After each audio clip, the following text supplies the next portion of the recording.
people like me. You need people like me so you can point your f***ing fingers and say, that's the bad guy. That's the bad guy. That's the bad guy. That's the bad guy.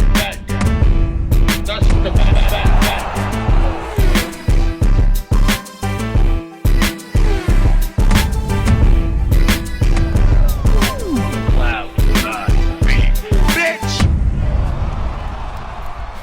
Welcome to the motherfucking relay. We're covering today's top boxing news. Ow! Okay, and now it's time for our weekend recap. Last night, Teofimo Lopez got himself back in the winner's bracket, and on the undercard, we saw Olympian Duke Reagan battle through some adversity, at least one scary moment, with a hard puncher, a game fighter in D'Angelo Fuentes. A very entertaining fight, one or two moments of vulnerability for the former Olympian Duke Reagan. So he did secure the W, he did secure a points decision win, advancing to a professional record of 7 wins, no losses, and no draws. We saw Puerto Rican superstar to be, bright young up-and-comer, a young fighter with one of the highest ceilings of any unbeaten up-and-comer in the sport today, Xander Zayas against Elias Espadas. I want to say that Brad Goodman's matchmaking for this card was superb. Every fight was entertaining. And Xander Zayas really looked the part. I mean, Sporting a professional record of 14 wins, no losses, and no draws with 10 knockouts. This kid is everything you want in a fighter, everything you want in an unbeaten up-and-comer, showing this kind of a ceiling, this kind of ability at only 19 years old, with these kinds of physical dimensions that could see him one day campaigning as a middleweight or even a super middleweight. He's campaigning at junior middleweight now, and given that most of the alphabet titles in the junior middleweight division are on the PBC side of things, I don't anticipate a world title being in the picture for Xander for some time because, well, he is only 19 years old. He's not pressed to fight for a belt at this time. Because he's so young, you can still groom him and develop him fight by fight to where he's not under pressure to fight for an alphabet title. Not at 19 years old, anyway. The kid's boxing is superb. His situational awareness, his shot selection, his footing, his power. And he's looking like this now at only 19 years old. What's he going to look like a few years and a few fights from now? The beauty of Xander Zayas is that when it comes to Xander, it's not just any one thing that stands out. It's really everything. Everything from his accuracy, his shot selection, his power, his defensive prowess, that he shows a good balance of both offense and defense. Bouncing in and out of range, putting shots together, getting under and or around any of Elias Espadas' sweeping hooks, his sweeping shots. It was just a magnificent performance, a really highlight reel knockout, the cherry on top. Yeah, because he was already beating the brakes off this guy, but he finished strong. He closed the show. Hard act to follow, and the people over there at Top Rank, they've got themselves a diamond in this kid. In previous years, There's been a search for the heir apparent to the throne of Puerto Rican boxing. the search for the next Felix Trinidad, the search for the next Miguel Cotto, a fighter of that caliber. And for some time, people thought it was going to be Felix Verdejo, but that didn't pan out for more reasons than one. More recently, Edgar Berlanga was tapped. Yeah, for a long time, a lot of people thought that Edgar would be the heir apparent to the Puerto Rican throne of boxing. In truth, I was never convinced of that myself. Just being honest with you, I was never convinced of Felix Verdejo. I was never convinced of Edgar Berlanga, but with Xander at only 14-0, 19 years old, I'm convinced he's got it. The right combination of class and charisma. Calculated boxing. He's just got all the right ingredients, and this kid seems to get better with every fight, every single fight. And he's looking this way now at only 14-0, 19 years old. As stated, the junior middleweight division is a division that, for the most part, the PBC has a stronghold in. Xander Zayas is a top-ranked fighter, so let's not waste each other's time with matchups that we all know aren't about to happen, like a Zayas versus Fundora fight or a Zayas versus Tim Tszyu fight. Zayas versus Lubin. I don't expect to see any of those matchups take place because of the political boundary lines that determine what fights happen and what fights don't happen. More importantly, Xander Zayas is still in the beginning stages of his career. He may be 14-0, But they're going to continue to groom him. They're going to continue to develop him and bring him along gradually over time. He's not under pressure to fight for an alphabet title anytime in the near future. This kid's a winner. Top Rank has their foot in the door, their eyes towards the future, with a young fighter like Xander Zayas, who's exhibiting a very high ceiling, a lot of calculated boxing, and a lot of charisma. Congratulations to him for advancing to a professional record of 14 wins, no losses, no draws, with 10 knockouts, and doing it in style. We then come to the main event of that same card, the ring return of former unified lightweight champion, now campaigning as a super lightweight, Teofimo Lopez, on the mend and on the rebound from his first professional loss at the hands of George Kambosos Jr. I want to say that I liked what I saw from Teofimo. I think too many people were expecting a punch-perfect performance, which isn't what I was expecting. A part of me was expecting to see wrinkles and things that need working on. Don't forget the circumstances. You're talking about a fighter who had a very rough year last year, a very rough 2021, coming right off a loss and attempting to rebound at a new weight. His power at 140 doesn't look to be what it was at 135. Not exactly what it was, but it's so early in his 140-pound campaign, it's almost short-sighted to gauge him here and now. All we can really do here and now is rate his performance against Campas. We can't get into a potential Regis Prograis or a Jose Zapata, a Jose Ramirez, a Josh Taylor, or a Jack Catterall conversation because we're not on the eve of any of that. You might say that, based on last night's performance against Pedro Campas, that you don't really like his chances against those upper echelon super lightweights. To that, I'd say I think you're looking for too much too soon from a fighter who we all know was on the rebound, was on the mend. Saw the post-fight reactions by way of social media, and what resonated with me the most is that I think a lot of people were expecting to see too much too soon. This was a confidence-building fight. No more, no less. Against a game challenger, a stubborn customer, and in many ways a durable guy, as it was Teofimo Lopez's shot selection more than his power that finally caused Pedro Campas to wilt. Teofimo landed a lot of clean shots, showed great variety, so-so movement. I wasn't too crazy about Teofimo spending all that time on those ropes. At times it seemed like Pedro Campas was putting him there, marching forward and walking through many of Teofimo Lopez's clean shots, clean punches. One or two moments of vulnerability on those ropes. It was a very peculiar moment in the fourth round where Teofimo Lopez attempted to employ the cross guard, the old cross guard we used to see George Foreman use in the second phase of his career. It's very hard to interpret, very hard to understand why Teofimo Lopez tried to use a different guard. The only inference I could make, the only way I could wrap my mind around it, is that perhaps some of Pedro Campas' shots were getting through Teofimo Lopez's shell guard, so he decided to try a different guard, and it just looked very awkward, looked very crunchy. That was in the fourth round, and I gave that round to Pedro Campas. It's really the only round I gave him. I had Teofimo Lopez up 5-1 going into the seventh. In the seventh round, that's where he dropped Pedro Campas, sat him on his back pocket, subsequently forced a referee stoppage, teeing off on that guy. By that time, Pedro Campas had started to wilt. First 3 or 4 rounds, Pedro Campas was a stubborn customer, eating a lot of shots, didn't look bothered by Teofimo Lopez's power. It wasn't till the fifth till you started to see the work from Teofimo Lopez wear down Pedro Campas. I think he busted his nose up real nice in that round. Closed his left eye up real nice too, visible swelling on the left eye of Pedro Campas. The after effects of several right hands landed from Teofimo Lopez, who won this fight not through strength of arms per se, as his power at 140 doesn't seem to be exactly what it was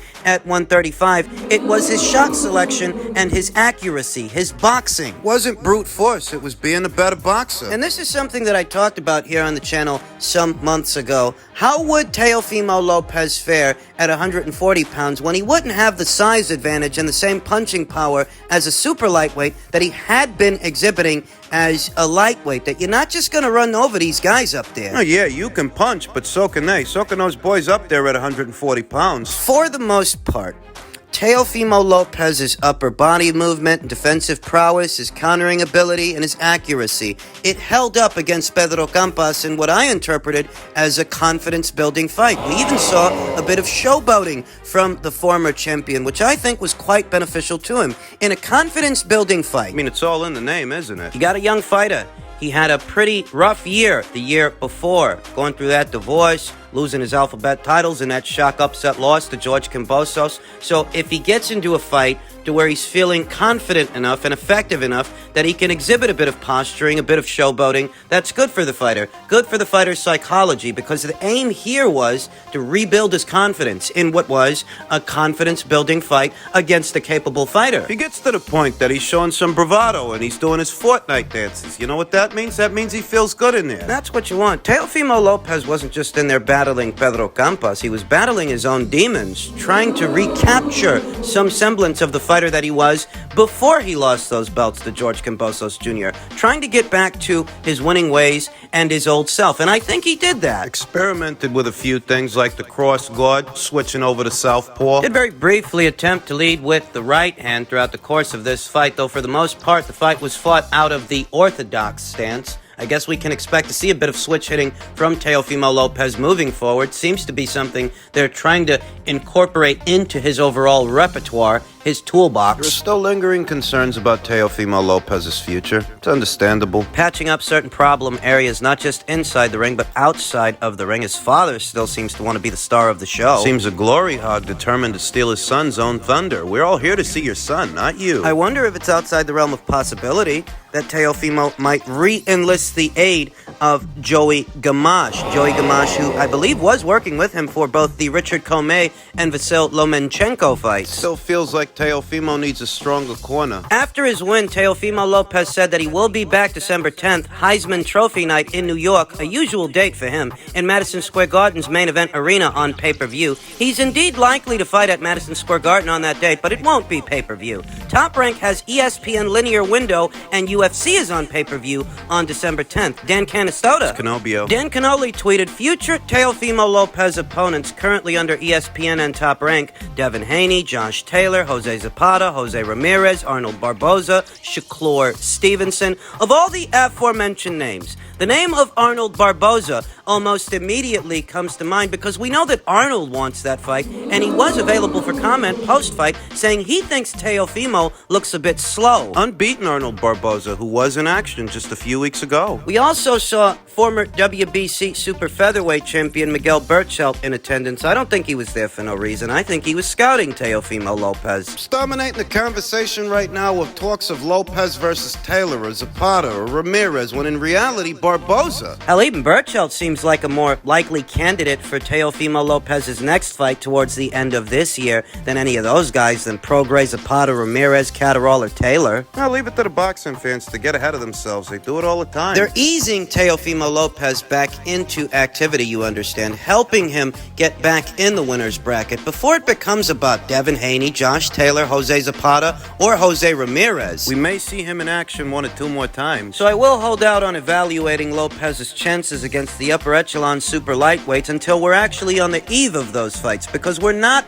on the eve of those fights here and now. None of that shit's about to happen. Pump the brakes. Supposed to be coming back in December, so let's see how he looks in December before we start talking about him facing the winner of Prograis versus Zapata or Catterall versus Taylor too. It was good to see this young guy who's been through a lot get his mojo back and get back in the winner's bracket. Congratulations to him for getting back to his winning ways. And just in keeping with the theme of news at or around these weights, undisputed lightweight champion Devin Haney says Kambosos is in denial.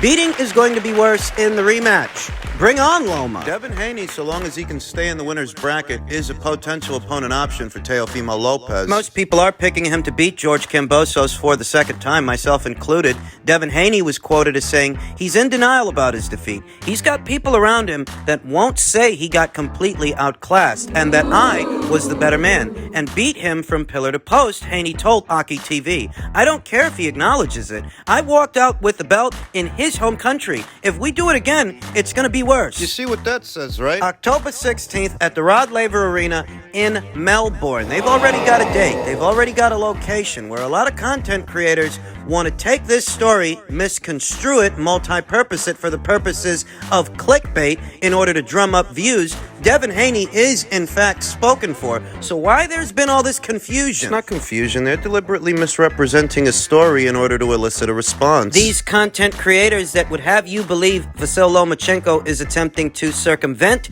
Devin Haney when Devin's spoken for. Devin's booked. He's not at liberty to fight Vasyl Lomachenko. He's contractually obligated to face George for a second time, and we talked about that here on the channel. So Vasyl Lomachenko's going to keep busy with somebody else. What do you expect him to do? Sit out the entirety of the year if he has the option of getting a fight in before this year is out? You guys are really fucking stupid. Devin Haney was quoted as saying, "I want to fight whoever. It doesn't matter. I'll fight Lomachenko in October," said Haney. "I got nothing but respect for Loma, his country, and what he did for his country, his family. If we meet in the ring, we meet in the ring. If we don't, we don't. I want to fight the best fighters. These guys should be calling for me now because I'm the guy with all the hardware. I'm still the hunter, which I have no problem with. I've been doing that my whole career now. I've been hunting, and I have no problem continuing to hunt, knowing that I have everything." Top-ranked boss Bob Arum has stated that if Haney beats Kambosos once again and Lomachenko passes a tune-up test later this year,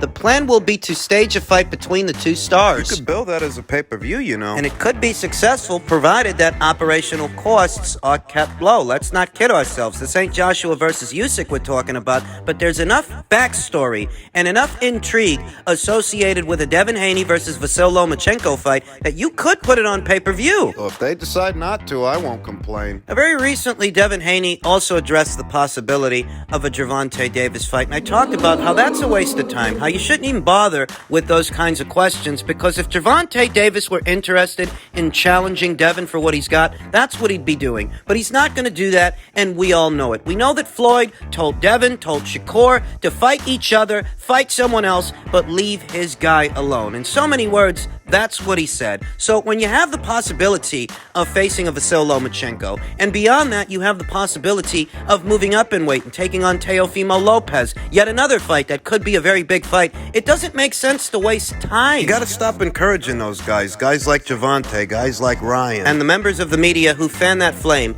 keeping those names in circulation by attaching them to yours when we all know those fights ain't gonna happen. Gervonta's not going over to ESPN, and right now, Devin's over there at Top Rank. Ryan Garcia's over there on DAZN, and you see what he said about the belts. He thinks they don't matter. He's over there on DAZN. I don't think the people over there at Golden Boy Promotions and DAZN are just going to ship him off to ESPN to be content for them. No, in all likelihood, that is yet another fight that doesn't happen. Yet another conversation that really doesn't matter. Somewhat monotonous, I know, but if we're going to stick to the facts, let's stick to the fucking facts. Devin Haney could get a lot of attention for himself with a Vasyl Lomachenko fight beyond a second win, a second victory over George Kambosos Jr. And it's a fight with enough backstory and enough build-up all on its own that you don't need to waste your time talking about these guys that really don't want to fight you. When you were on the same side of the street as Ryan, he didn't want nothing to do with you. Gervonta Davis is building a moat. Building a moat? He's on a fucking island. Focus on the fights that you can have, and don't give any air to those that you can't. Could make very good money fighting Vasyl Lomachenko and get a lot of attention. People are anticipating his ring return. And there's so much right there for Devin Haney, right there where he is. Don't even entertain those other two bozos, those two schmucks. They deserve each other. Things are set to be very interesting in the year of 2023 at or around lightweight or super lightweight, as there are a lot of fights to make.